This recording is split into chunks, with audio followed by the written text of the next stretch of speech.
Bienvenido a la Sociedad Económica de Amigos del País, que hoy nos acoge una vez más con su amabilidad para celebrar una sesión de la Academia Malagueña de Ciencias, en la cual tenemos que agradecerle a don Manuel Olmedo Checa, que nos va a hablar sobre tragedias otoñales riadas. Cuando hacía un servicio militar decía que la satisfacción es el deber cumplido. Yo sé que él lo hace, aparte de que sabe mucho de este tema, porque él siente como un deber concienciar a la ciudadanía y a la ciudad de los peligros que tenemos recurrentes y de los que con los vorágines del día a día pues no somos conscientes. Y es importante seguir marcando con rigor, diciendo las cosas, porque están en juego siempre vida humana, aparte de problemas económicos cada vez más sustanciales. Don Manuel no necesita presentación, es una osadía por mi parte, pero yo quiero presumir que es académico de número de nuestra academia desde hace muchos años, como también lo es correspondiente de la Real Academia de la Historia Nacional y también numerario de la Real Academia de Bellas Artes de San Telmo y de la Real Academia de Nobles Artes de Antequera correspondiente. Es una de las personas que más han trabajado en las últimas décadas por la cultura de Málaga, también por el bienestar, recuperando a figuras históricas que estaban en el olvido. Hoy en día estamos necesitados de testimonios y referentes, y él ha luchado por recuperar a la familia Gálvez, no solo Bernardo de Gálvez. Ahora estamos en una tarea conjunta recuperando la memoria de Manuel Rodríguez de Berlanga, que pronto hará los 200 años de su nacimiento, y tantas otras cosas. Pero en el tema en concreto de los peligros de las riadas en Málaga, es una auténtica autoridad a nivel nacional. Bueno, hemos venido a oírlo, le dejo la palabra, luego podremos tener un coloquio al final. Y Manolo, muchas gracias por tu buen hacer, por tu entusiasmo y por tu entrega continua. Muchas gracias.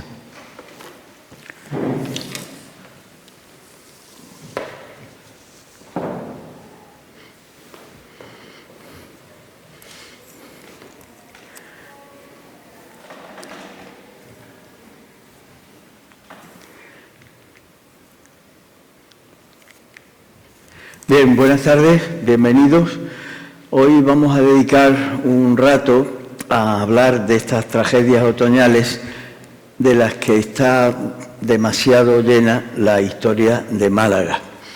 Y, en primer lugar, por supuesto, agradecer a la Sociedad Económica de Amigos del País el patrocinio que nos presta, el poder utilizar este histórico salón, y agradecer al presidente de la Academia de Ciencias y a los académicos que esta tarde nos acompañan, lo mismo que a todos ustedes, para recordar un poco las cosas que han pasado, que ojalá nunca hubieran pasado, y que ello nos sirva de alarma, de aviso, para tener precaución y que no se vuelvan a repetir. La Academia Malagueña de Ciencias, en febrero del año 2000, es decir, hace más de 25 años, publicó este libro para hablar, para contar lo mismo que hoy vamos a contar. Eso es una muestra de la inquietud que tiene nuestra Academia de Ciencias por un tema tan importantísimo. Esto es Valencia, la Dana de hace justo un año. Y esto es la Dana de Málaga del año 1989. En ambas, por desgracia, fueron muchas las víctimas mortales, y a ello vamos a referirnos ahora, porque esta intervención de hoy es en memoria de las 12 víctimas de las Danas de Málaga en el otoño del año 1989 y en memoria de las 229 víctimas de la Dana de Valencia en el otoño del año pasado, del año 24. Si quieres tratar con el agua, consulta primero con la experiencia y luego con la razón. Es una frase muy afortunada de Leonardo da Vinci, porque en fin, es un consejo que de alguna manera en mi vida personal ha sido una constante. El objetivo de esta intervención se centra en 6 puntos fundamentales. Lo que pasó en el otoño del 24 en Valencia, lo que ha pasado en otros otoños malagueños, en el otoño del año 89, los argumentos que nosotros utilizamos.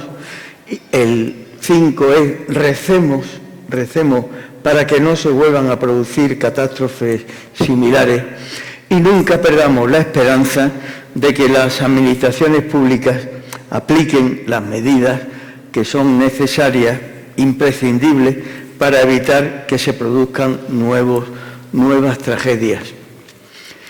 En el otoño del año 2024, las riadas del Barranco del Pollo, que todos lo recordaremos con angustia y con pena, se produjeron 1321, 1328, 1340 y así pues hay 6 por 4, 24 riadas del famoso Barranco de Pollo, sin L, de Pollo. Es decir, que si se ha producido una nueva hace un año es por la falta de las adecuadas obras públicas que impidan que se produzcan estas tragedias.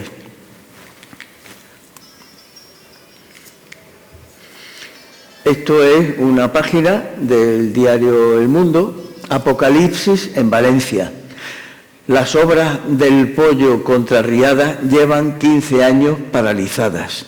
Es decir, que por parte de la Administración ha habido proyectos, pero por causas de distinto orden no se han llevado a cabo estos proyectos, con lo cual la tragedia tiene padre y madre. En cuanto a los otoños malagueños, porque para qué voy a contarles más cosas de Valencia el año pasado, cuando creo que todavía está en la mente de todos y muchas veces también en los telediarios de casi cualquier cadena. Respecto a los otoños malagueños, pues miren, en el año 1192, como descubrió la profesora Maribel Calero de la Universidad de Málaga, se produjo la primera riada de la que se tiene noticia.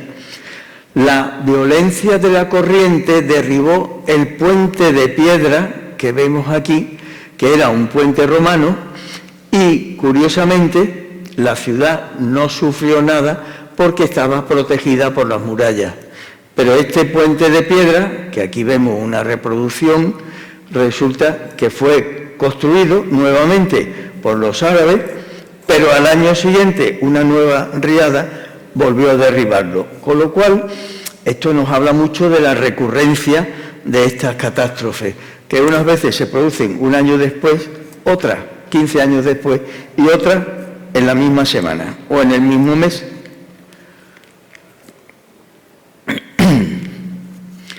La primera riada de las que se tiene noticia en Málaga se produjo en el año 1544. Hubo otra en 1548. Hubo otra en 1580, otra en 1611, otra en 1614. Y estas riadas fueron las que aconsejaron no construir el muelle en este pico, donde hoy está la Plaza de la Marina, y esto es el gran arenal que había delante de la Puerta del Mar. Y esta es la Puerta del Mar. Pues bien, para que esta obra del muelle no quedase inutilizada por los grandes acarreos, las tierras que arrastraban las riadas del Guadalmedina. Pero la mayor catástrofe de la historia, una de las mayores catástrofes, se produjo el año 1628 y se imprimió esta relación, verdad cierta, de la ruina lamentable, muertes y estragos que causó el impensado diluvio el sábado en la noche del 23 de septiembre de 1628. Pero esta riada tuvo también otro relato, la relación sumaria de la espantosa inundación que padeció la ciudad de Málaga, y a tanto llegó la noticia de la catástrofe, que en Sevilla se imprimió esta carta del padre comendador del convento de la Merced, en la que se describía la catástrofe sufrida por la ciudad. Aquí tenemos seguidamente otra riada que es, junto con la del año 1628, una de las tres más lamentablemente trágicas, breve copia del estrago lastimoso que se hizo en la ciudad de Málaga, la inundación del 22 de septiembre del año 1661. Relación verdadera, donde se cuenta la inundación de la misma fecha, y hasta en Alemania llegó a imprimirse en Augsburg el año siguiente, 1662, la relación de esta catástrofe. Las relaciones entonces de Málaga con Europa se debían fundamentalmente a los productos típicos de Málaga, las frutas y sobre todo los vinos. Pues bien, a consecuencia de aquella, 40 años después, el ingeniero Jorge el Próspero Berbón, en 1722, proyectó la desviación del río Guadalmedina, haciendo una presa por la zona actual de Ciudad Jardín. La ciudad de entonces la tienen aquí dibujada, y este es el canal con 7 kilómetros de longitud que tenía que conducir las aguas del río Guadalmedina. Evidentemente no se hizo, pero el ingeniero autor del proyecto dejó escrito algo muy interesante. El remedio para este tan grande daño, aunque sea dificultoso, no es imposible practicarse, pero no es obra de una ciudad, sino de un rey. ¿Qué quería decir? Que era una obra tan costosa que no podía ser asumida por el Ayuntamiento de Málaga. Y aquí tienen otro nuevo proyecto de desvío del río Guadalmedina, con un trazado un poquito más inferior, más hacia el sur, por la parte norte de la ciudad, y que lo proyectó don Antonio Ramos en 1764, cuando Antonio Ramos dirigía las obras de la Catedral de Málaga, que fue un magnífico arquitecto. Y pasado un siglo, en 1877, pues nos encontramos con esta enorme figura malagueña, aunque no nacida en Málaga, José María de Sancha. Su nombre lo lleva uno de los paseos más bonitos de nuestra ciudad. Y él proyectó, junto con un colega, Luis Molini, un gran proyecto para la desviación del río Guadalmedina en el año 1877. Este proyecto suponía seguir lo que antes hemos visto, un canal que derivase el agua del Guadalmedina hacia el mar, fuera del casco urbano, y poder urbanizar el antiguo, actual cauce del Guadalmedina. Pero claro, nada de esto se hizo. Hasta que, 10 años después, el día 7 de abril de 1881, se produjo otra nueva riada, otra nueva inundación, que provocó 23 víctimas mortales. El ayuntamiento proyectó, el arquitecto Joaquín de Rucova, proyectó este testimonio de recuerdo a aquellas víctimas, pero muchas veces, acabada la tragedia, pues llega el olvido y no llegó a levantarse.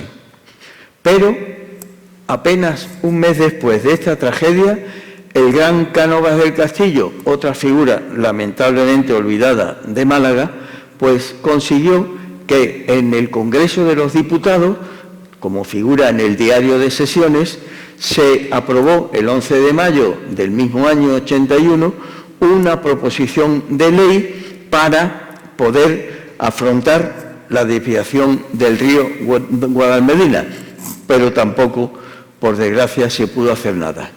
Y nos encontramos ahora con el día 24 de septiembre de 1907. Esto que ven aquí, pues es la calle Carretería. y fíjense cómo estaba de barro, porque aquella inundación también costó la vida de 20 y tantas personas. ¿A dónde llegó el nivel de las aguas? Pues puede contrastarse perfectamente en la puerta trasera de la iglesia, la lateral de la iglesia de San Juan, en donde hay una placa que aquí vemos, el 24 de septiembre de 1907, terrible inundación en esta ciudad, alcanzando las aguas en esta iglesia a la altura que marca la franja dorada de esta losa, que fue una altura de 2 metros sobre el nivel de la calle. Para poder afrontar una solución, el gran ingeniero Jiménez Lombardo, que también fue miembro de la Academia de Ciencias, como lo fue el otro ingeniero, José María de Sancha, pues proyectó y construyó la presa del Agujero, en el cauce del Guadalmedina, más o menos en la zona donde se puede tomar un magnífico arroz caldoso e incluso en estos días el lomo en manteca, que es un bocato di cardinali, ¿verdad? Hubo una actuación importantísima porque no solo se construyó esta presa, hubo un incremento notabilísimo en la reforestación, en la repoblación forestal, que en el fondo es importantísima porque evita que se produzcan los arrastres, pero evidentemente, como tampoco se ha insistido mucho en esta obra, pues, en fin, quedan cosas por hacer. En los años 40 del siglo pasado, 1944, pues la entonces División Hidráulica proyectó nuevamente la desviación del río y, consecuentemente, el Ayuntamiento aprobó la urbanización del cauce del Guadalmedina, que obviamente tampoco se hizo. Fíjense, la calle Cuarteles, donde está, aunque con otra disposición, la estación del ferrocarril suburbano, pues el Sincamil quiso entrar en la estación empujado por el agua, pero allí se quedó parado. Hubiera sido bonito ver un Sincamil dentro del ferrocarril de Torremolinos y Fuengirola. Esto ocurrió en el año 78. Pero claro, ocurre también no solo por los problemas derivados del Guadalmedina, sino porque algunos grandes colectores, este tenía 2 metros de alto por 3 de ancho, pues estaba en esta situación. Yo creo que valen más esta imagen que las palabras. O bien que este otro colector, en la zona de la Plaza de la Merced, pues para que no se caiga, un ayuntamiento de los años 20 de este siglo pasado, de este siglo actual, del pasado, pues tuvo que ponerle ese pilar para que no se hundiese la bóveda. Y hablando de hundimientos de bóveda, pues esta es una foto muy curiosa. Fíjense cómo el forjado que soporta el terreno por encima de este gran colector, pues en fin, no está precisamente para darse paseos. Pero claro, los ingenieros estamos para visitar personalmente este tipo de instalaciones, porque hay algunos que, en fin, me dijo algún piropo, porque yo me metía en los colectores, ¿vale? Y entonces le dije, es que es la única forma de que luego cuando se hace un proyecto el técnico tenga conocimiento exacto de cuál es el problema, porque si uno envía a un peón, en realidad el proyecto se hace con la opinión del peón. Pero en fin, mi vida está llena de episodios de este tipo. Y aquí tienen a ese individuo con las botas de agua para que se pueda ver perfectamente el nivel que hay de tierras, aproximadamente 1 metro, 1,10 m, que, en fin, demuestran la necesidad de la conservación de este tipo de infraestructuras. En el otoño de 1989, la catástrofe comenzó el martes 14 de noviembre. Esta es la primera página del Sur del día siguiente, del miércoles 15, catastrófica situación en la capital y parte de la provincia a causa de las inundaciones. Esta foto la he borrado para que no se vea, el cadáver que estaban sacando algunas personas de ese barrio. Y aquí tienen, por ejemplo, la avenida de Europa, en la que el autobús pues, nos sirve para contrastar la altura que alcanzó el agua, siempre el agua marrón. ¿Por qué? Por la falta de la cubierta forestal, que es la que está llamada a impedir el arrastre de tierras. En el 89 aquello fue un caos. Durante una semana, un auténtico caos, como también lo ha sido en Valencia, porque, por desgracia, las inundaciones siempre, en los primeros momentos, pues, en fin, son un caos.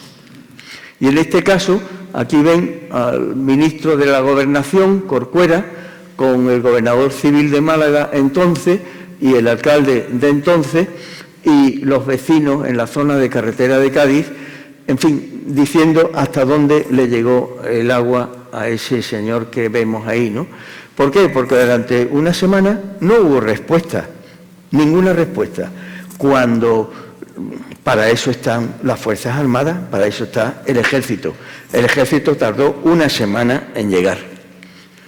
Y bueno, verán que hay una persona que ustedes conocen bien, porque la foto es muy significativa. El alcalde de Málaga, una persona muy inteligente y que le pilló la catástrofe en Japón, en donde estaba con el presidente de la Junta de Andalucía. El alcalde aterrizó en una Málaga asolada, en la que ya había habido, me parece que eran 7 víctimas mortales, y con muy buen criterio le dio una batuta a la persona que tienen ustedes, porque el alcalde sabía muy bien que ante una emergencia de este calibre no vale un comité como estamos acostumbrados a ver en televisión, que son 20 personas con chalecos de distintos colores, pero no hay uno que mande. Y eso fue lo que el alcalde hizo en aquel momento. Claro, al entregar la batuta, pues provocó la risa de todos los que estaban allí, entre ellos pues los militares que en número de 1.500 llegaron a Málaga para sacar a nuestra ciudad de aquel profundo desastre. Y aquí tienen pues algunas escenas de las fuerzas militares trabajando seriamente, ¿no? Argumentos para esta intervención de hoy.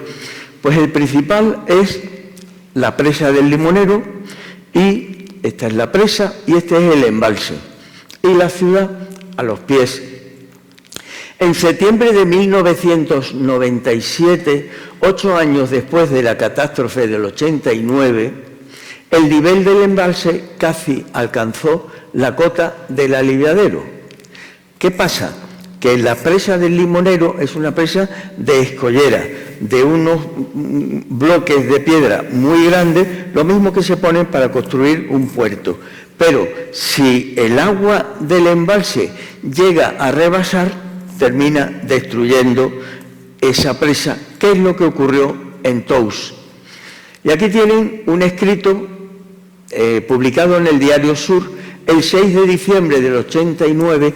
Todavía estaba la alarma en Málaga, que solo terminó el día de la Inmaculada, el día 8, y ya hubo un gran ingeniero de caminos que publicó este artículo, El riesgo del Limonero.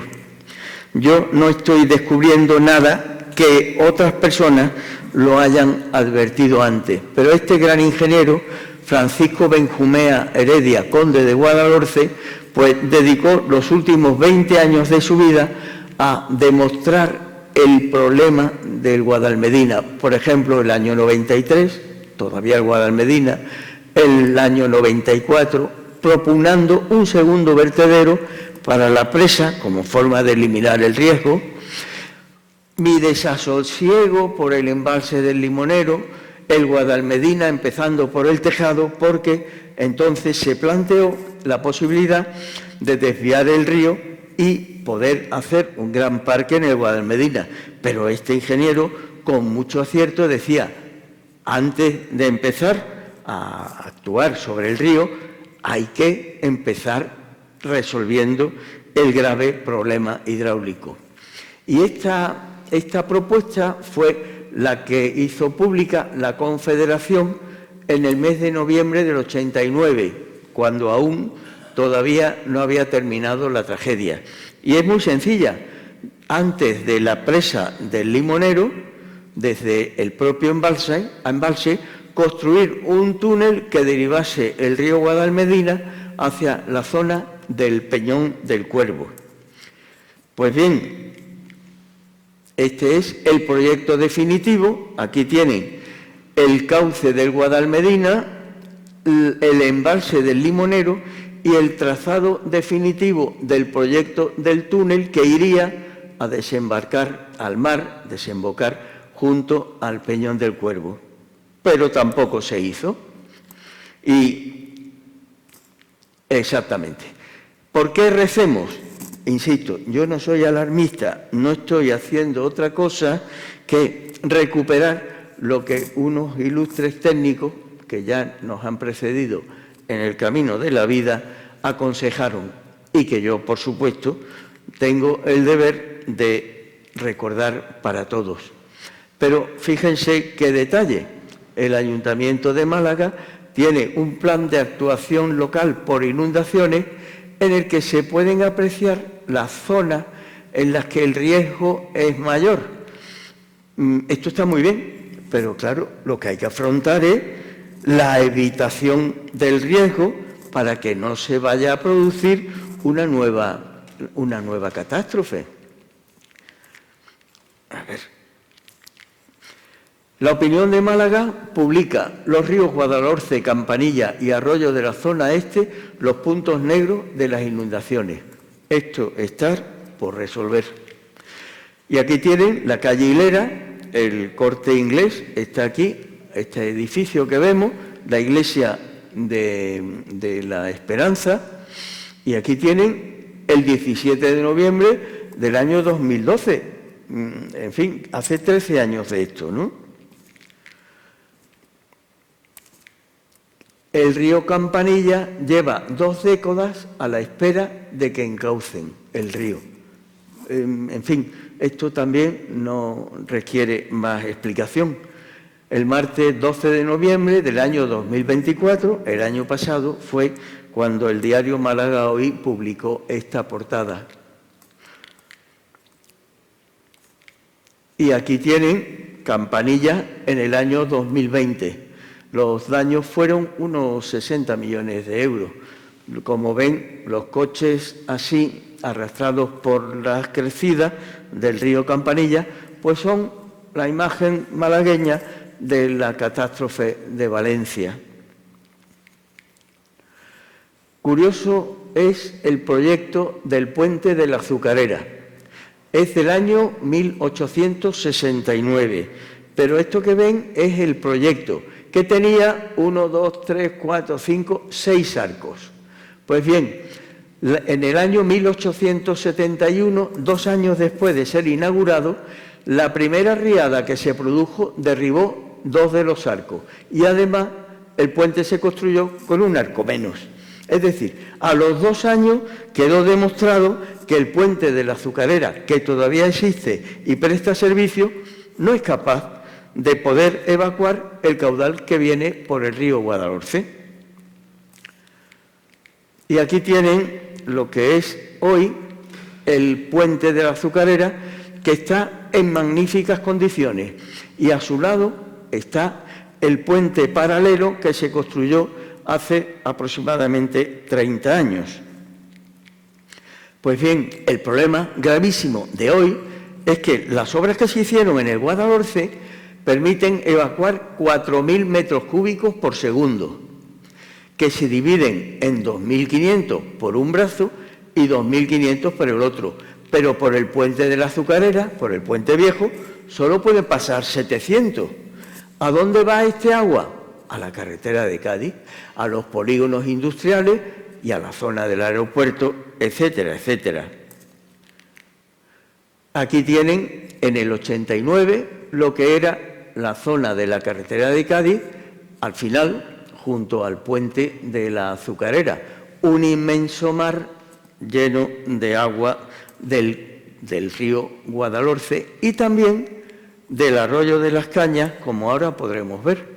A todo esto, el puente nuevo de la Azucarera, pues bueno, yo creo que le haría falta que alguien, en fin, le diese un repasillo, no sea que el día menos pensado se nos caiga, ¿verdad?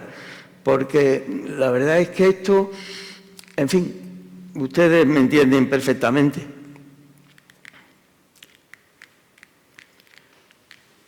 Don Manuel, esto ahora. Fíjense, el arroyo de las Cañas tiene hoy el trazado en azul.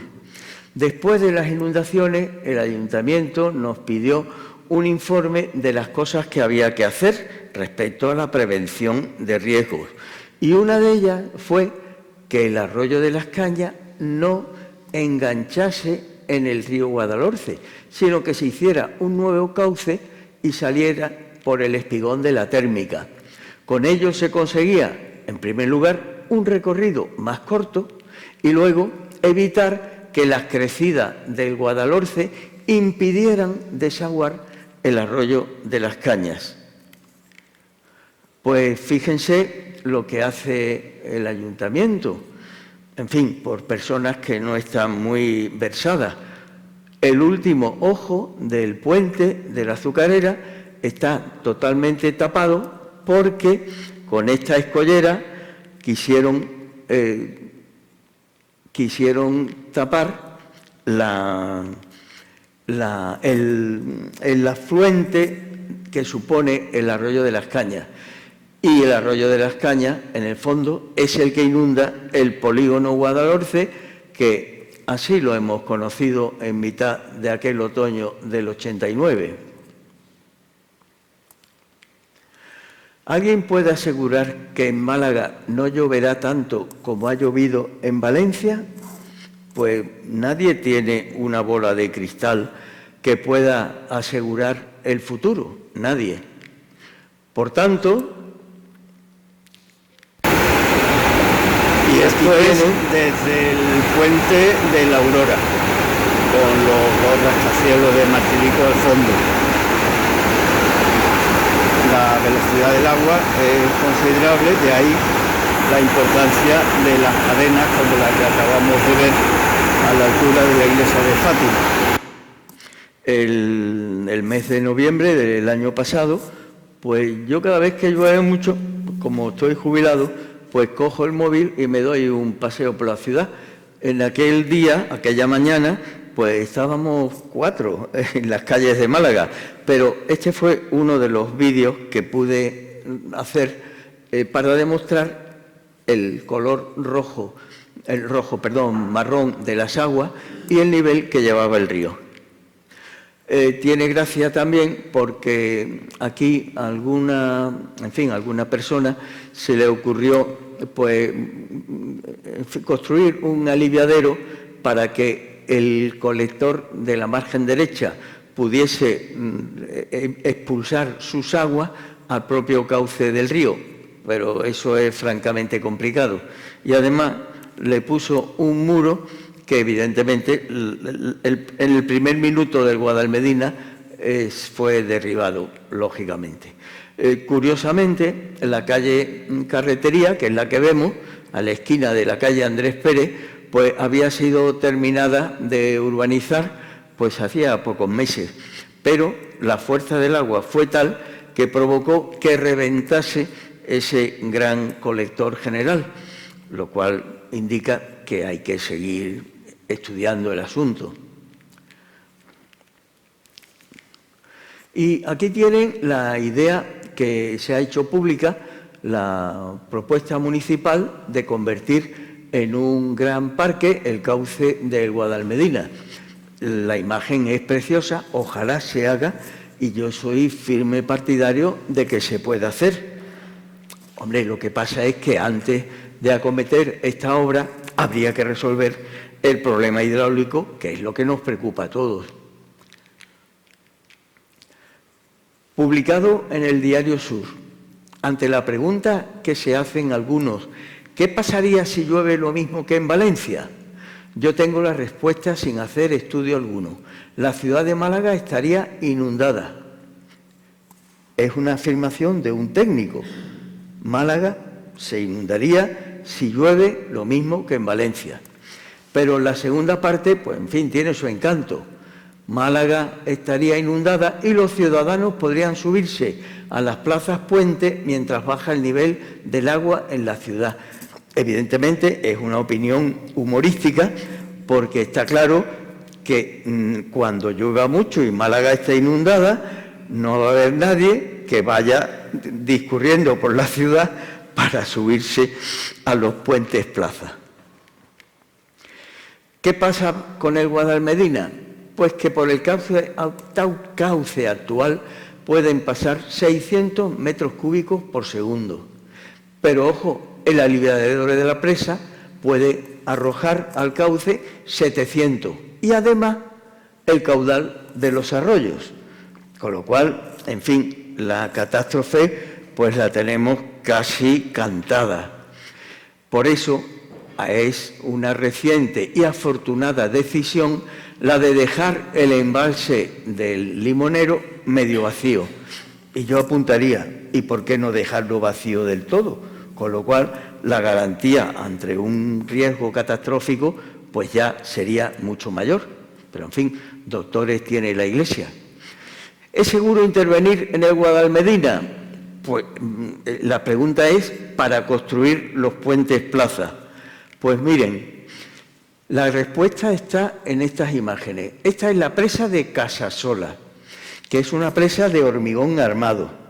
Y esta presa, como todas, tiene un gran grifo, digamos, una válvula que permite desaguar por ahí cuando se llene el embalse para evitar que el agua salga por la parte de arriba.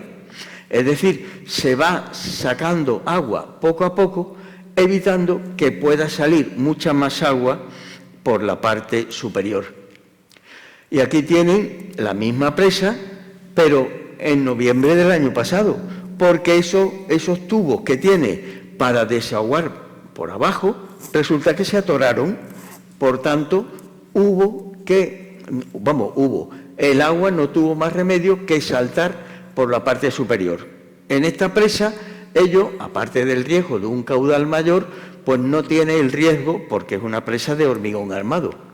Pero es que la presa del Limonero es de escollera, como ya saben. ¿Qué pasa? Que tiene también ese tubo con esas válvulas para que cuando el agua empiece a subir, pues pueda sacar por aquí el caudal regulado.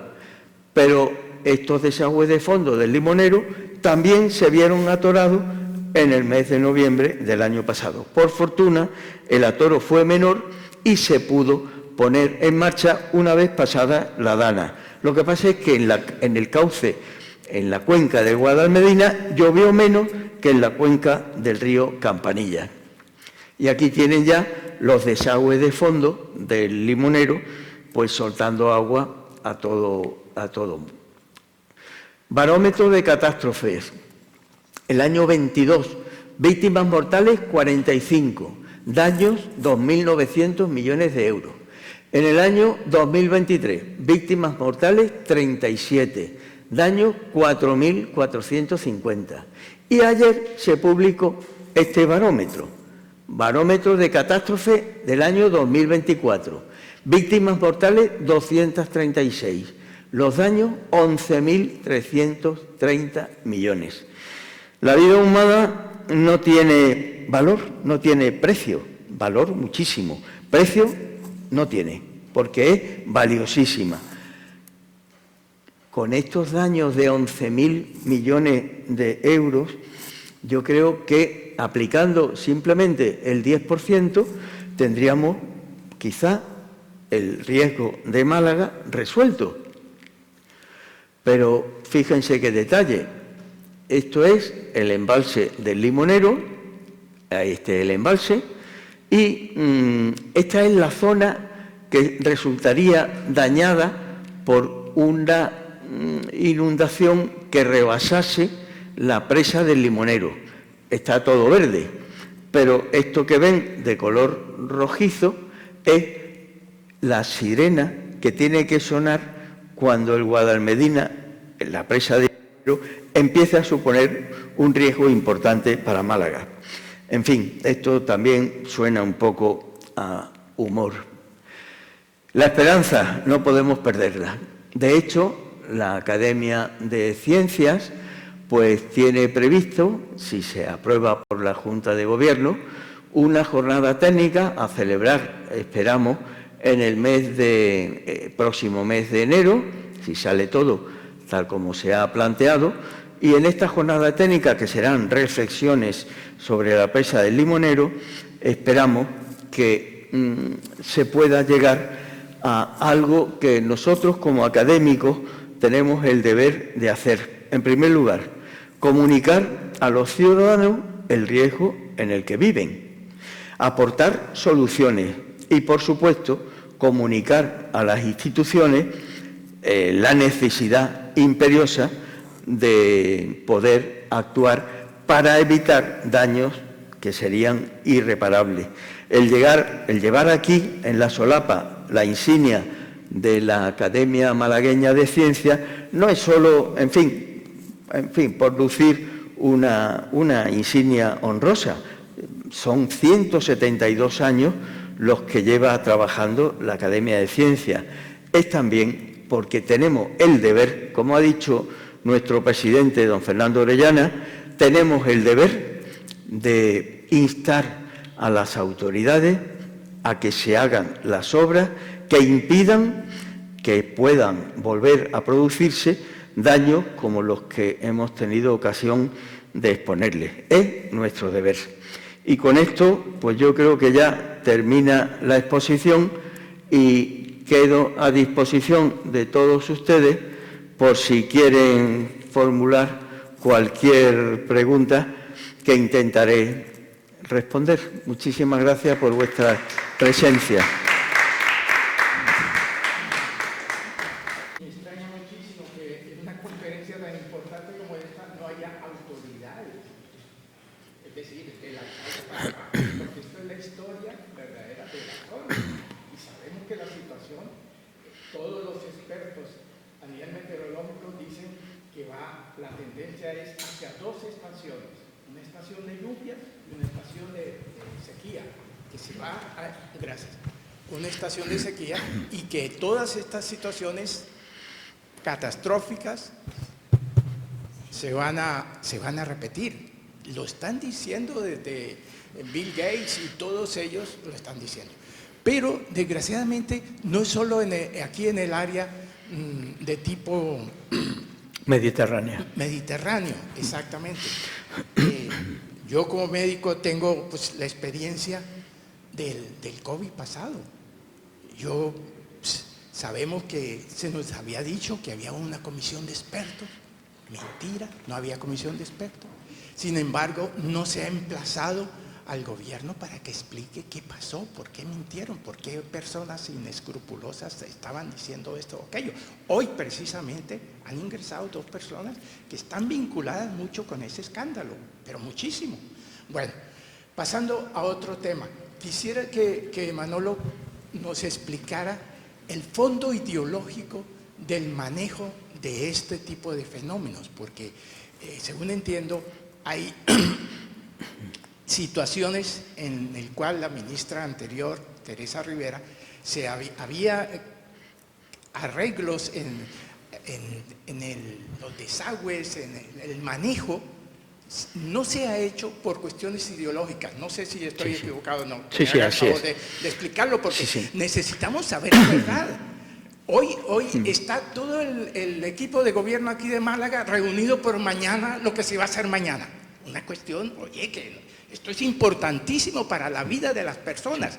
Desgraciadamente es la vida de las personas de menor acceso económico. Los que van a morir no va a ser el alcalde, ni familiares, ni nada, en absoluto. Va a morir la gente humilde, que es la que construye de una forma arbitraria o una forma autorizada por los ayuntamientos en sitios inadecuados. Eso lo sabemos, es una historia repetitiva. Bueno, Si queremos verdaderamente sentir lo que es la indiferencia del sector político en este momento, veamos a un historiador, un paisano tuyo, Santiago Posteguillo. Sí, Vivió en carne propia, en Paiporta, su situación. Él tiene un apartamento allá, vive en Valencia, pero estaba, no sé si están enterados de eso. Pueden entrar en YouTube y ver, lo acabo de volver a revisar porque pensé que lo habían retirado.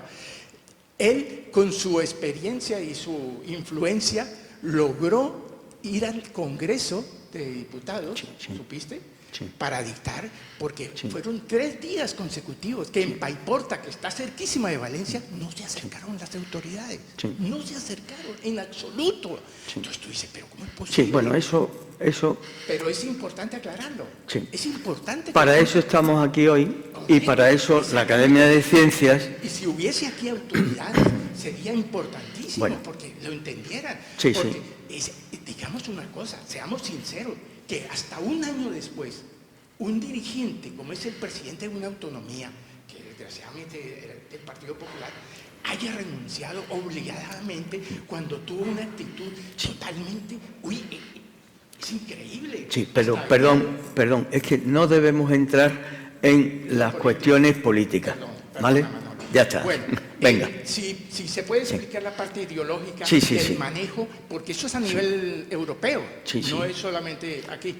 Sí, la cuestión ideológica es muy sencilla. Hay una corriente que me parece muy bien, que es la que propugna la defensa del medio ambiente y el no actuar para no modificar las condiciones de ese medio ambiente en los terrenos que se declaren, digamos, protegibles o protegidos. El presidente Aznar dejó terminado un gran proyecto para que, con fondos de la Unión Europea que se tenían ya adjudicado, poder construir una serie de infraestructuras que pudieran controlar este tipo de riesgos. Lamentablemente, pues el siguiente gobierno pues abandonó ese proyecto, esa idea, y en gran parte la causa de la causa es causa del mal causado. Es decir, lo de Valencia del año pasado muy posiblemente no hubiese sido tan trágico si se hubieran realizado las obras públicas para corregir esos desequilibrios territoriales. Esa es la historia. ¿Alguna intervención más? Don Rafael, está usted en su casa. Buenas noches. Gracias, Buenas noches. Ahora, a mí una de las cosas que me ha sorprendido, mira que yo soy de aquí, de Málaga, y no había visto nunca, me ha sorprendido el dato del Guadalhorce, del dato del estrechamiento que supone el puente de la Azucarera de 700 metros cúbicos sobre una capacidad de desagüe de 4 o 5.000 metros cúbicos. Entonces, a mí eso me ha dejado, no tenía ni idea. Sabía que había un estrechamiento, pero hasta ese nivel me ha dejado tremendamente sorprendido. Al margen de eso, efectivamente, aquí hay un problema hidrológico y tal, pero yo me parece, y voy a contar una pequeña experiencia, que la ciudadanía también tiene, en protección civil, tiene que formarse. Y voy a contar la experiencia mía del 89. El 89, al día siguiente de las inundaciones, un servidor con su mujer se puso unas botas de agua y se fue al gobierno civil para decir a ver dónde hay que ayudar. Allí estaba cerrado y da la casualidad que me encontré con otra persona, que no voy a decir el nombre, importante de esta ciudad, con su mujer, y me dice, oye, ¿por qué no te vienes al hospital militar que están llevando allí a la gente que están saliendo de las casas, desalojando de las casas de por aquí, alrededor de las casas del Mundo Nuevo y todas esas cosas? Ah, pues me fui. Y allí, aquella noche, me encontré con mi mujer al frente del hospital militar, gestionando todo el tema de la gente que estaba allí, buscando que al día siguiente por la mañana traían las perolas con comida para repartir a la gente, acomodándola como se pudiera. Era aquello que estaba, el hospital militar estaba cerrado, entonces estaba como hospital y tal, ¿no? Y allí estuvimos 3 o 4 días al frente de aquello y después dijeron, no, hay que llevarlos a la Diputación, al edificio de la Diputación allí en la carretera Cádiz. Bueno, pues allí nos fuimos a la Diputación, los gitanos que querían subir con los burros arriba, en fin, anécdotas de esas, las que quieran, ¿no? Y bueno, y estuve, pues eso, me parece que fue casi una semana. Yo que en particular, ni más ni menos, me encontré al frente de aquello. ¿Con esto qué quiero decir?